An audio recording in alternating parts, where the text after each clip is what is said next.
ایک دفعہ کا ذکر ہے کہ ایک چڑیا بہت شرارتی تھی کہ ایک دن اسے بہت زور کی بھوک لگی تو وہ کچھ کھانے کے لیے ادھر ادھر بھاگنے لگی۔ تھوڑی دور جا کر کچھ گوبر کی ڈھیر لگی ہوئی تھی۔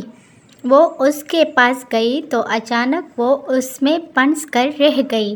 وہاں سے ایک اچانک بلی گزر رہی تھی تو اس بلی نے اسے کھانے کے لیے جیسے ہی اپنا ہاتھ آگے کیا تو وہ چڑیا ہوشیاری سے بولی، ارے بہن جی، کیا آپ مجھے ایسے ہی گندا کھا لو گی؟ پہلے مجھے 2 تولے پھر کھا لینا۔ بلی اس کی بات پر عمل کر کے تالاب کے قریب لے گئی اور اس میں ڈال دیا تو وہ صاف ہو گئی۔ پانی سے باہر کر لیا۔ بلی چڑیا کو کھانے کے لیے بڑھ ہی رہی تھی کہ وہ چڑیا بولی، ارے بہن جی، تھوڑا صبر تو کر جاؤ۔ اب مجھے دھو لیا ہے تو مجھے سوکھنے تو دو۔